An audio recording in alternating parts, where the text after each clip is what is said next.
Messieurs les membres du gouvernement, chers journalistes, mesdames et messieurs les invités, bonjour et merci d'honorer de votre présence ce rendez-vous de redevabilité matérialisé par cet outil de communication qu'est la conférence de presse du gouvernement. Aujourd'hui, chers journalistes, nous recevons M. Rémi Fulgence Dindjounou, ministre de la Communication et des Relations avec le Parlement, porte-parole du gouvernement, avec qui nous allons nous entretenir autour des questions d'actualité nationale. Le second invité, M.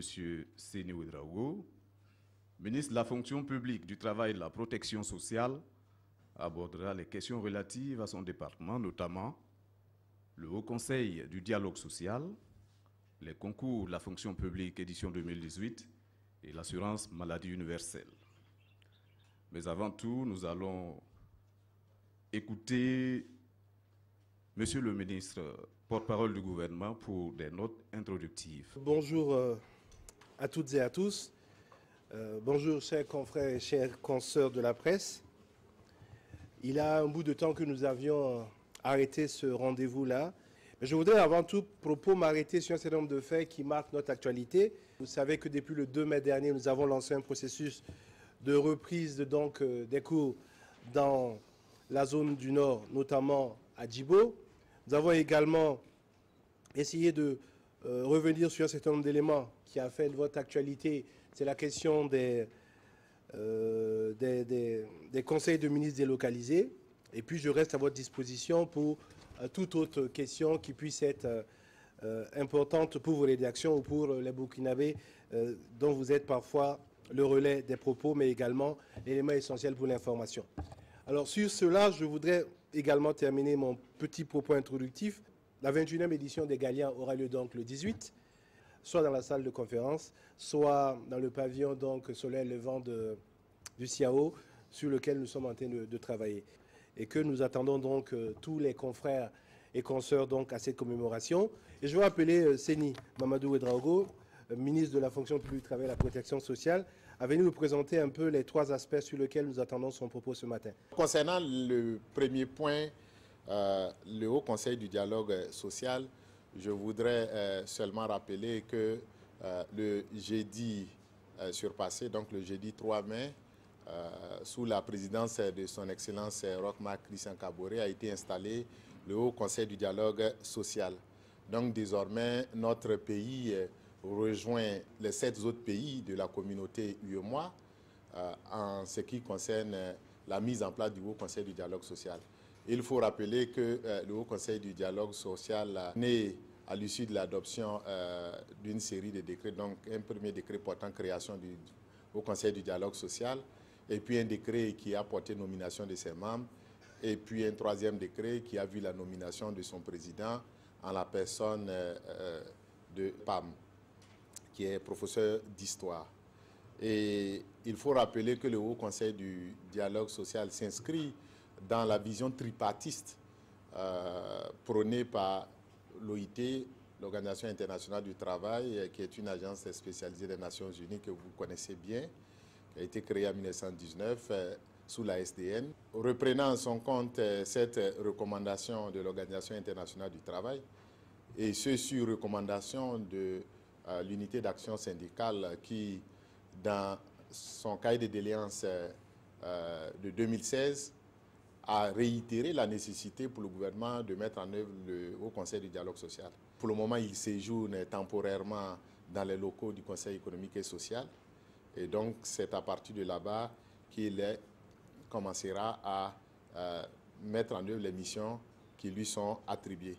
Je voudrais rappeler que le Haut Conseil du dialogue social peut s'inscrire dans la catégorie de ce qu'on appelle les institutions administratives indépendantes, c'est-à-dire des institutions qui bénéficient d'une autonomie administrative de gestion et aussi une autonomie financière. Et cette institution est rattachée à la présidente du FASO et le ministère de la Fonction publique n'a qu'une compétence tutélaire en ce qui concerne le fonctionnement du Haut Conseil du dialogue social. Relativement à la deuxième thématique, c'est-à-dire celle concernant le lancement des concours, il faut noter comme d'habitude, le gouvernement en cette période a ouvert les concours pour l'année 2018. Les concours de cette année sont rythmés par une série d'innovations qu'il me plaît de vous relever. La principale information, je crois qu'elle concerne la réduction des effectifs à entrer dans la fonction publique. Il est important de relever cette innovation dans un contexte marqué par des interpellations sur la nécessité de réduire le train de vie de l'État.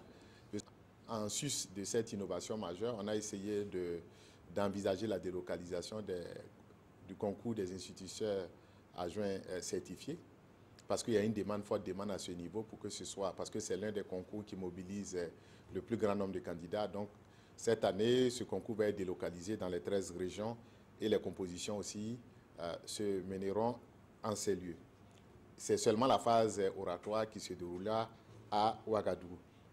Je voudrais aussi relever qu'en ce qui concerne les concours, il y a la publication du programme du déroulement des concours, parce que vous savez que l'une des difficultés de gestion, c'est que les candidats, pour se donner beaucoup de chances, ça donne au dépôt de plusieurs concours. Je voudrais dire aussi que nous sommes dans un processus d'acquisition d'un matériel informatique pour procéder à la correction électronique des copies, comme ça se fait dans les grandes universités. Relativement à l'assurance maladie universelle, je veux noter que depuis qu'il a entamé son processus, depuis quelques années maintenant, on tend vers presque une dizaine d'années, le processus commence à trouver une opérationnalisation avec le décret portant création de la Caisse nationale d'assurance maladie, qui est un établissement public de prévoyance sociale, et donc un décret aussi portant adoption du statut applicable à cet établissement public. Donc, à partir de là, juridiquement, le dispositif est prêt. Il appartient maintenant d'opérationnaliser la Caisse nationale d'assurance maladie universelle, qui aura vocation à permettre aux 18 millions de Burkinabés de bénéficier d'une couverture maladie assurance. Mais je veux déjà interpeller pour dire que la mise en œuvre se fera suivant le principe de la progressivité. Donc, il y a des régions pilotes qui ont été retenues au nombre de 4. Bobo, la région de l'Ouest, du Haut-Bassin, la région de la Boucle du Monde, la région du Nord et puis la région du Centre. Le système d'assurance maladie universelle sera piloté aussi en concertation avec les mutualités qui existent dans certains secteurs d'activité. Sera aussi mise en œuvre avec l'accompagnement de la CARFO, de la CNSS, à qui sera déléguée une partie des attributions. Je voudrais, pour terminer, donner un élément sur la consultation du Conseil d'État. J'ai voulu interroger le Conseil d'État. Donc, à travers 4 correspondances que j'ai adressées au Conseil d'État, le Conseil d'État a bien voulu donner sa lecture sur les questions qui lui ont été posées.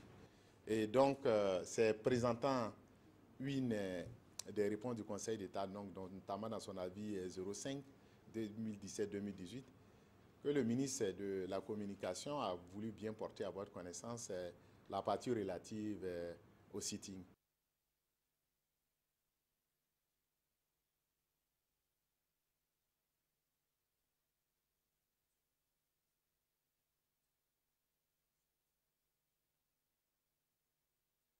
On a l'impression que malgré l'existence de plusieurs institutions en matière de promotion, le dialogue social est inopérant au Burkina. Est-ce que ces dispositions ont été prises pour que le Haut Conseil soit véritablement efficace? Draman Guéné de la télévision nationale. Aujourd'hui, il est créé le Haut Conseil du dialogue social.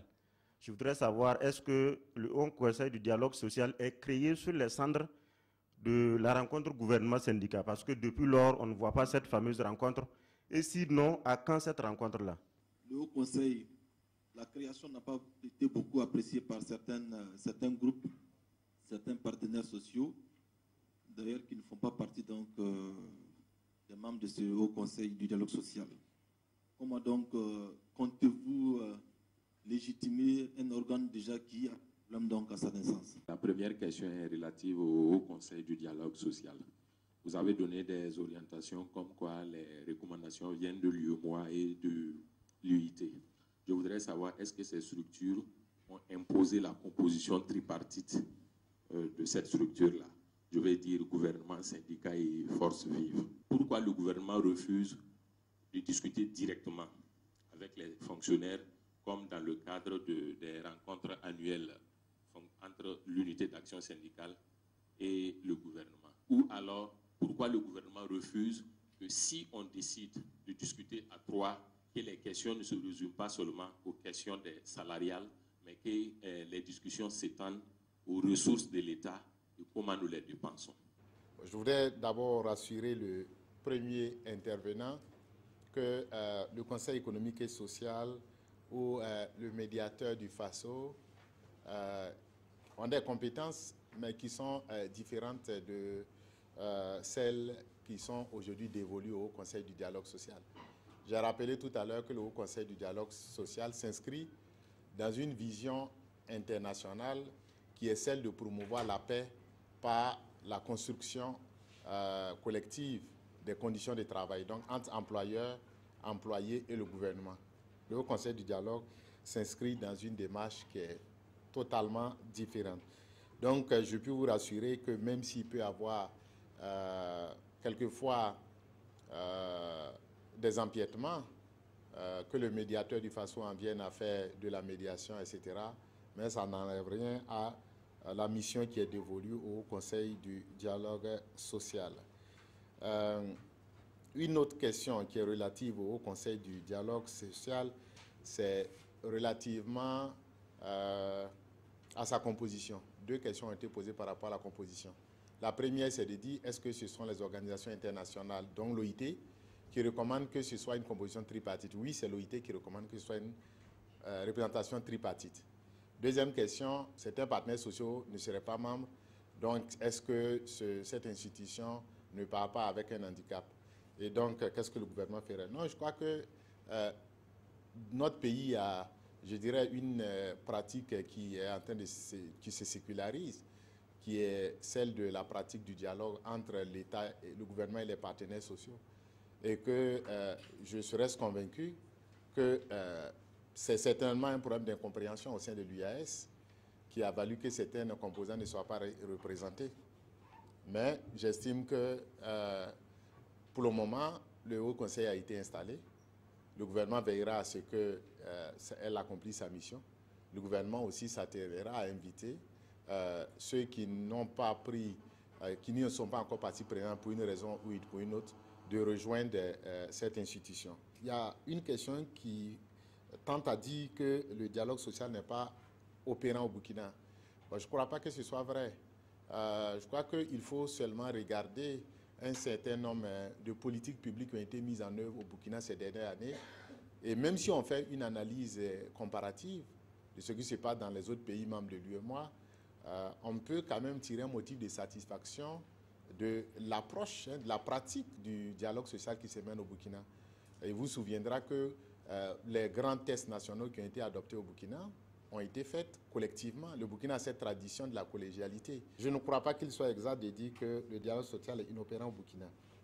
Pourquoi le gouvernement refuse de discuter directement avec les syndicats en ce qui concerne la conférence sur les rémunérations? Il faut situer d'où on parle. C'est-à-dire le périmètre aussi de notre intervention doit être précisé. On est en droit de la fonction publique. On n'est pas en droit du travail. Si on est d'accord qu'on est en matière administrative, il y a des principes qui sont connus bien en matière administrative. Aucun agent public ne serait revendiqué son maintien au droit acquis. Ces principes sont là. C'est pourquoi le gouvernement augmente les salaires des fonctionnaires. Quand on augmente les salaires, là, ta situation initiale a changé. Mais ça, on ne dit pas qu'on a remis en cause tes acquis. Et on sait bien que le fonctionnaire est un agent public investi d'une mission de service public. C'est-à-dire que lui aussi, il est dispositeur de la protection de l'intérêt général. L'intérêt général, ce n'est pas une affaire de gouvernement seulement, c'est une affaire de tous. Et quand on décide d'aller dans la fonction publique, on a cette finalité-là. Donc, quand on vient dans la fonction publique, ce n'est pas comme au secteur privé où on a la vocation à discuter de son salaire, etc.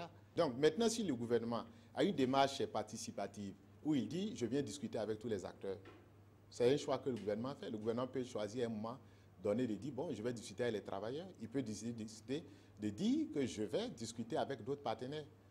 Mais c'est lui qui choisit de partager avec qui il veut son pouvoir discrétionnaire que lui reconnaisse. Puisque tout le monde sait dans la Constitution que l'administration est au service du gouvernement. Voilà, donc je pense qu'il y a un certain nombre d'amalgames qui sont faits qu'il convient de préciser. C'est pourquoi je voudrais dire sur la deuxième thématique, dans le diagnostic qui a été fait, le gouvernement a invité les parties prenantes, a dit on a fait un diagnostic et on a des problèmes. On a des problèmes, pour trouver les solutions, venez collectivement, on va les trouver. Mais on vous propose 3 pistes de réflexion. Comment on réduit le train de vie de l'État? Mais comment on accroît les recettes de l'État? Et puis comment on fait en sorte qu'on ait une masse salariale soutenable? Tout le monde sait qu'on ne peut pas parler d'accroissement des recettes sans parler de la gestion des ressources naturelles. Parce que ça, moi, je pense que c'est de l'évidence. Parce que si vous venez dire comment on augmente les recettes, le gouvernement a dit de réfléchir sur l'augmentation des recettes. Vous allez dire, par exemple, pour augmenter les recettes, il faut rationaliser les impôts. Il ne faut plus qu'on donne la dépense fiscale. Si, par exemple, on subventionnait des ONG qui interviennent dans le domaine du NOMA ou dans le domaine de l'excision, etc., il faut essayer de limiter. Ou si on a des associations de journalistes qui voulaient avoir la qualité d'association d'utilité publique pour ne pas payer un certain nombre d'impôts, il faut limiter le nombre. Mais si on veut aller vers l'accroissement des recettes, on est naturellement obligé de discuter de toutes ces problématiques, sinon on ne trouve pas de solutions. Le gouvernement est conscient qu'on ne va pas régler le problème seulement par la seule contraction des dépenses, mais il faut aussi inventer les solutions pour un élargissement des revenus, parce que c'est avec plus de revenus qu'on va pouvoir mieux faire une distribution entre plusieurs priorités qui sont urgentes. Il a dit que cette année, l'une des innovations, c'est la correction électronique. Je voudrais savoir comment est-ce que cette correction-là va s'opérer quand on sait que les copies sont en format papier. Je suis Samba Kassile Traoré de la télévision Burkina Info. Comment le fait de diminuer le nombre de candidats peut justifier la rationalisation de l'État, c'est-à-dire diminuer le train de vie de l'État? Et que si peut-être cette correction marche bien, peut-être qu'on aura les premiers résultats très tôt. À quand est-ce qu'on pourra donc avoir les premiers résultats des concours? Sur les concours, je veux dire, la correction électronique, c'est un dispositif qui permet de scanner les copies, puisque vous savez que les QCM, il y a des carreaux et puis les gens cochent. Donc l'appareil scanne les copies et puis les introduit dans le serveur, les corrections, et puis au bout d'une heure de temps, vous avez la possibilité, suivant les capacités, les performances de l'appareil, de corriger 500 000 copies. Voilà. Donc, c'est d'abord scanner les copies, les faire corriger par un dispositif technique. Et puis, la machine fait sortir les notes et puis procède déjà au classement, ce qui facilite leur gestion, leur traitement par les services administratifs.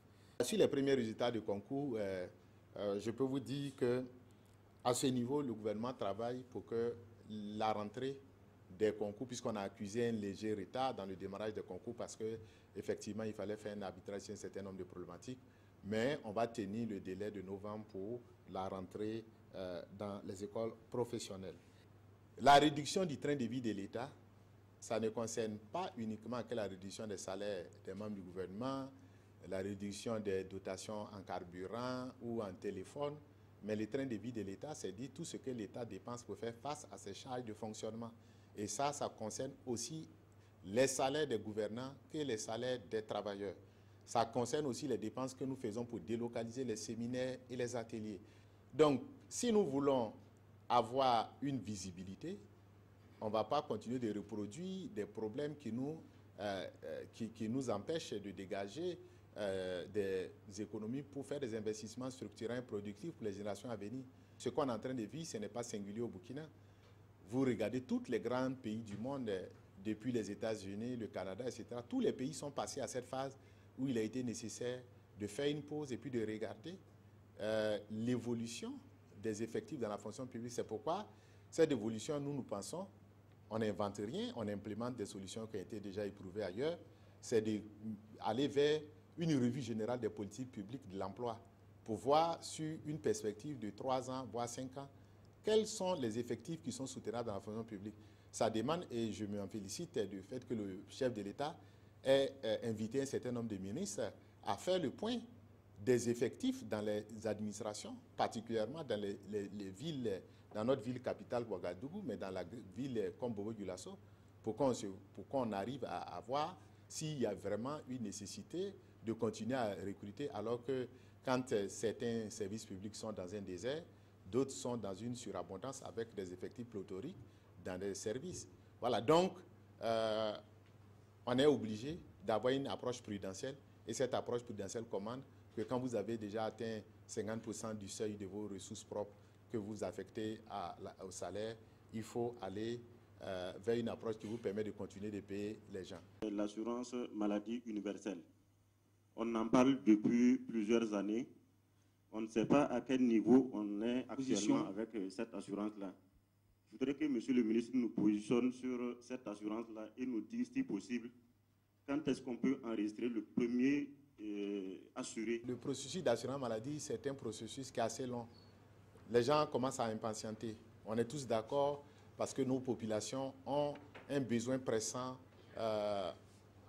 de politique publique, je dirais, de santé. Donc, ils ont besoin que le gouvernement apporte des solutions. Mais il y a un certain nombre de facteurs qui ont expliqué les crises que nous avons connues dans notre pays, pratiquement depuis 2011, qui n'ont pas facilité la mise en œuvre. Mais je crois que pour cette année, le gouvernement s'attelle à ce que dès le dernier trimestre de l'année, cette politique de l'assurance maladie soit opérationnelle. Mais je peux vous dire qu'il y a un pan qui est mis en œuvre déjà par le ministère de la Santé, c'est ce qui concerne la gratuité des soins pour les enfants de moins de 5 ans et pour les femmes enceintes. C'est un volet de l'assurance maladie qui est opérationnalisé. On a pu vous dire à travers les tournées qu'on a commencé déjà que le gouvernement, pour l'année dernière, a déjà investi 30 milliards de francs CFA pour la gratuité des soins. On a fait une étude pour voir quels ont été les biais de la mise en œuvre de cette politique. Nous sommes en train de tirer des enseignements qui vont nous permettre de les corriger. Voilà. J'ai dit aussi tout à l'heure que le dispositif institutionnel et normatif est prêt.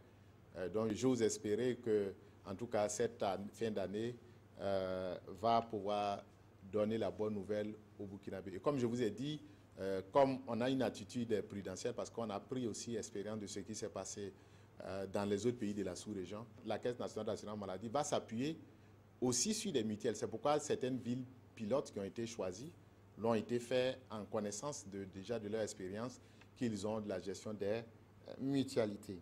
C'est Joël Sommet de la radio Légende. Des citoyens burkinabés s'inquiètent pour ce qui concerne le conseil des ministres délocalisé. Les inquiétudes des citoyens, c'est d'abord le coût de ces conseils des ministres délocalisés et secondo, la question que tout le monde connaît à ce moment, qui est la question sécuritaire. Et quelles sont les dispositions que le gouvernement prendra pour que ces conseils des ministres ne coûtent pas et que la question sécuritaire soit une question résolue?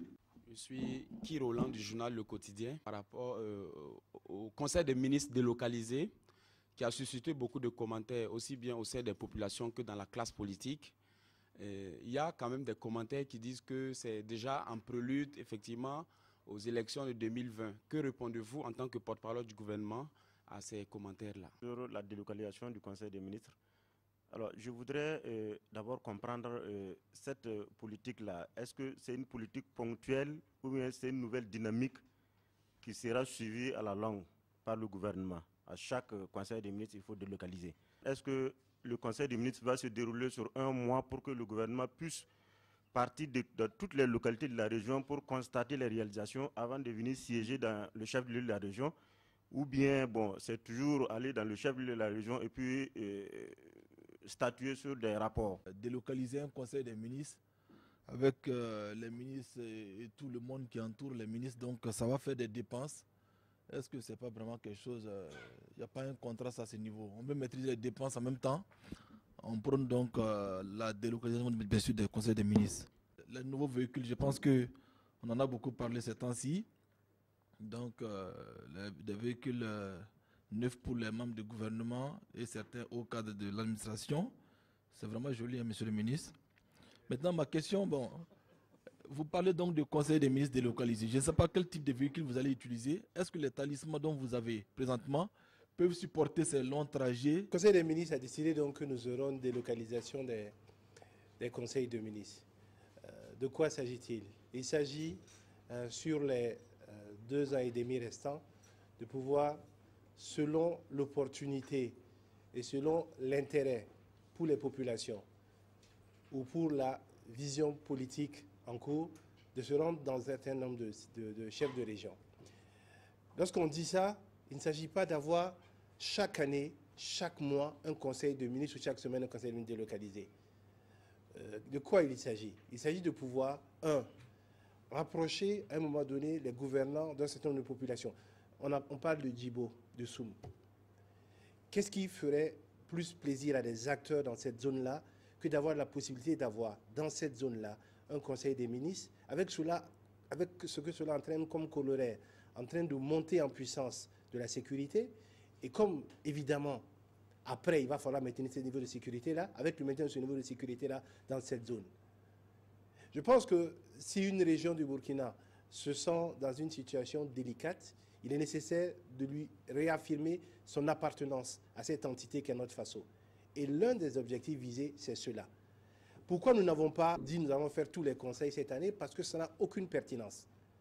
Nous ne sommes pas en campagne politique pour répondre à une question donnée. Chaque jour, chaque mois, chaque semaine, des ministres sont sur le terrain. Est-ce qu'ils sont en campagne politique? La loi électorale prévoit l'ouverture de la campagne à un moment donné. Est-ce que c'est parce que nous ne sommes pas en campagne électorale que des acteurs politiques ne peuvent pas aller dans des régions? Ils vont. Je pense aussi que, et quand je dis ce propos-là, je pense qu'il est normal, et ça c'est un fort de notre démocratie, que la presse soit acerbe, qu'elle soit critique, que les opinions soient exacerbées sur la question de la gouvernance. Mais il est normal aussi de regarder ce que l'État fait dans ce cadre-là. À aucun moment, les conseils de ministres ne seront alignés les uns après les autres. Il y aura une question de pertinence. Vous parlez des talismans. Ça me fait sourire. À aucun moment, vous allez voir des voitures alignées pour partir. Il y a des choix qui vont être des choix soit de covoiturage, soit de bus pour amener les éléments. Donc je pense qu'il faut aussi que l'on sorte parfois de la vindique et de la critique facile et se poser la question, qu'est-ce qu'ils recherchent exactement? Qu'est-ce qu'ils vont mettre en œuvre exactement? Et si ce n'est pas fait, là on peut apporter une massue pour leur taper dessus. Mais à peine ont-ils dit qu'ils vont faire un conseil de ministres, quand on dit oui, bon voilà. Et pour les hommes politiques, je trouve que c'est de bonne guerre. Mais pour les acteurs de la critique et de l'éclairage de l'opinion que sont les médias, je pense qu'il y a un petit recul et surtout apporter d'autres arguments pour éclairer les populations et leur donner loisir de comprendre ce qui est en jeu. Moi, j'ai la conviction qu'aller faire un conseil de ministres à Djibo ou à Fada ou dans une autre région, à Dédougou, ça peut rapprocher les Burkinabés et ça peut permettre à parfois ces localités qui sont un peu en situation tendue de leur dire on est dans une entité ensemble qui est le Faso et on fonctionne ensemble. Donc pour la question du coût, ne vous en faites pas pour ça. Ça va être regardé de façon parcimonieuse. Il n'y aura aucun excès. Les questions d'économie seront poussées à l'échelle, mais il y a une nécessité pour le gouvernement d'aller vers les populations et de leur réaffirmer leur appartenance à cette entité-là. Je pense que c'est un élément vraiment important. Je suis Wanyamachil Kaboré, la radio nationale. La semaine, on a appris que le gouvernement s'est doté de véhicules d'une valeur de plus de 2 milliards de francs CFA. Et on se rappelle que des véhicules disparus de la présidence, 22 n'étaient toujours pas retrouvés. Bon, je voulais savoir à ce jour, est-ce que les véhicules ont été retrouvés? On a vu qu'en 2016, l'annonce avait été faite et que le gouvernement devait acquérir un certain nombre de véhicules et que ça avait créé vraiment une polémique, en tout cas pas assez, mais ça avait créé une polémique et puis on n'en a plus entendu parler. Je ne sais pas si le gouvernement s'est ravisé en temps. Et aujourd'hui, on voit que la population est mise devant le fait accompli. Énormément de gendarmerie, de commissariats qui sont sans matériel. Et aujourd'hui, le gouvernement qui se dote de véhicules à hauteur de un peu plus de 3 milliards de francs CFA. J'aimerais bien savoir vraiment, est-ce que la sécurité est une priorité pour le gouvernement du Burkina Faso aujourd'hui? La question des véhicules disparus de Ouaga 2000. Bon, je pense que beaucoup de journalistes ont suivi les événements que notre pays a connus de 2014 à 2015, et ils ont vu certains véhicules partir. Et un lot de véhicules qui sont partis, malheureusement, ne rentreront pas, puisqu'ils ont franchi nos frontières. L'état du parc automobile. Et nous avions dit à l'époque, nous allons acquérir des véhicules. 2016, on les a acquis. Lorsqu'ils sont arrivés en circulation, c'est devenu la bagarre. Pourtant, c'est écrit dans le Conseil des ministres. Il n'y a rien de nouveau. Il y a 35 véhicules talismans et 5 pick-up qui ont été acquis avec un fournisseur, et il y a 19 V8 qui ont été acquis. Pourquoi les talismans? Depuis 2010, ces véhicules 407 fonctionnent. Sur les véhicules des ministres, plus de la moitié a été posée au garage. Qu'est-ce qui se passe? Les ministres roulent en V8. La V8, c'est au minimum 16 à 17 litres au 100. La talisman, c'est 7 litres au 100. La 407 est un véhicule qui n'est plus produit. Faites votre travail d'investigation. Les véhicules allaient en moyenne 2 ou 3 fois par mois à CFAO. Il n'y a plus de pièces. Les consommations de la 407 dans la majorité des cas, devenait plus élevée que celle des V8. Il y avait un problème de pertinence même de continuer. Bon, à moins qu'on veuille que les ministres aillent à pied au boulot, concerne les V8, il y a des gouverneurs de notre pays qui sont dans des zones extrêmement difficiles, qui n'ont pas de moyens de déplacement, parce que leur V8 s'est cassé, etc. Je ne sais pas comment on va demander à un gouverneur dans une zone comme celle du Sahel, celle du Nord ou celle de l'Est, de ne pas avoir de moyens de déplacement, alors que ces zones-là sont des zones sous une très forte tension sécuritaire ou une forte demande de mobilité. Ce qui a été fait, c'est que sur les V8 acquis, seulement ces personnes-là ont été dotées prioritairement. Nous avons aussi certains ministères, comme le ministère de la Santé, le ministère de l'Enseignement de base, qui sont continuellement en mouvement pour aller auprès de leur province à l'intérieur pour voir ce qui se passe exactement. Eux, ils ont été dotés. Mais le reste a été mis au niveau du parc. Qu'est-ce qui se passe? Même le ministre de l'administration territoriale, lorsqu'il veut, parce qu'il n'a plus de V8, lorsqu'il veut voyager, il fait une demande, on lui affecte un véhicule, il utilise le véhicule et il renvoie au parc. Cet aspect d'amélioration de la gouvernance au niveau du parc-là, il faut aussi le mettre ça en avant. Parce que c'est une logique de refonte entière qui a été mise en œuvre pour qu'il y ait de moins en moins d'acquisitions au titre donc de département, mais qu'il y ait une refonte du parc automobile en réduisant le nombre de véhicules, en les rendant beaucoup plus pertinents et opérationnels. Ça, c'est un aspect qu'il faut mettre en œuvre et c'est une stratégie qui a été mise en œuvre. Donc, je crois que, malheureusement, sur ces questions-là, effectivement, vous dites, oui, il y a la sécurité. Sur le Sahel et le Sahel le Nord, le programme d'urgence pour le Sahel, c'est 145 milliards de francs CFA, dont une partie, rien que pour la construction de postes de police, la construction de postes de gendarmerie, le renforcement des éléments insistants, la mise en œuvre de voies pour permettre effectivement une fluidité du déplacement à l'intérieur. Je pense que c'est des acquis qu'il faut voir, et ça, je ne parle pas de l'effort qui est fait en termes d'armement et en termes de montée des puissances. Certainement, il y a des limites. Mais je pense qu'il faut accepter que cet effort-là est en train d'être fait à ce niveau-là. Forcément des ministres qui vont y aller, il y aura forcément des attentes des populations, et vous allez dans une zone où il y a des problèmes, même si vous avez fait une réalisation, il est important que les populations vous disent, sur cette question-là, nous ne sommes pas d'accord avec vous. Voilà ce que nous attendons comme aménagement ou comme recentrage. Et c'est également cette opportunité qui est offerte. Vous avez dit que les cours ont repris à Djibou. Je voudrais comprendre que ce n'était pas Djibou seulement qui était concerné par la suspension des cours et les autres localités. Qu'est-ce qu'il en est avec les autres localités? La reprise des cours dans le Soum, je ne sais pas si c'est Djibo seul, parce que moi j'ai des informations, il y a beaucoup d'enseignants, je connais beaucoup d'enseignants qui sont dans le Soum, notamment à Togmayel, d'autres même sont les derniers villages attaqués, qui sont présentement donc en vacances techniques à Ouaiguia, d'autres même sont à Ouaga. Donc dire que les cours ont repris, je ne sais pas tellement trop si c'est vraiment vérifié à ce niveau. Nous avons adopté, je pense, c'est le 2 mai, le Conseil des ministres, le principe de rouvrir les classes. Nous l'avons dit, il y a une priorité. C'est de faire en sorte que les enfants qui sont dans les classes d'examen ne soient pas pénalisés. C'est une réalité, les ministres ont donné les chiffres d'écoles fermées, d'enseignants qui sont partis, etc. Mais la priorité, ça a été de faire cette option-là. D'abord ces élèves-là, et ensuite, l'autre réalité, c'est de faire de telle sorte que les écoles qui ne peuvent pas ouvrir, vous êtes des journalistes, vous allez dans le Nord, vous voyez, nous avons eu une logique qui voulait que parfois l'école soit le lieu de rencontre de différents villages.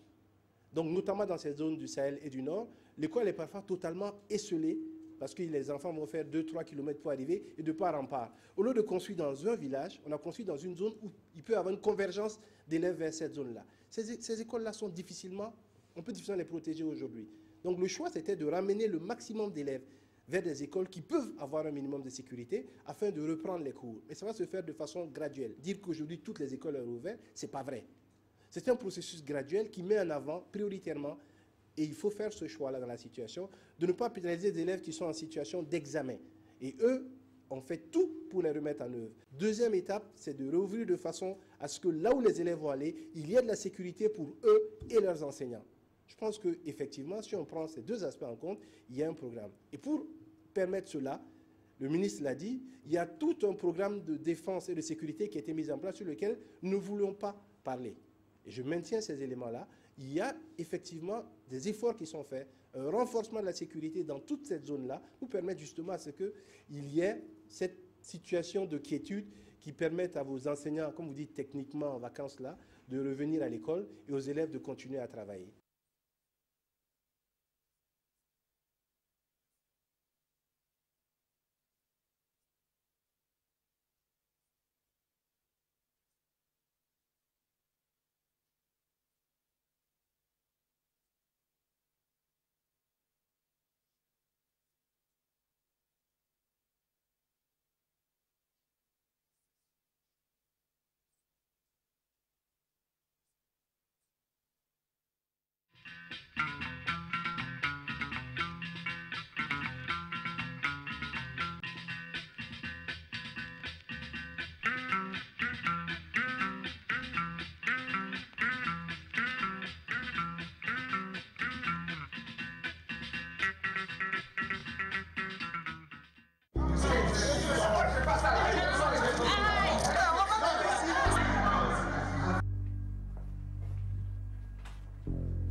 Bonjour. Ah, Clément.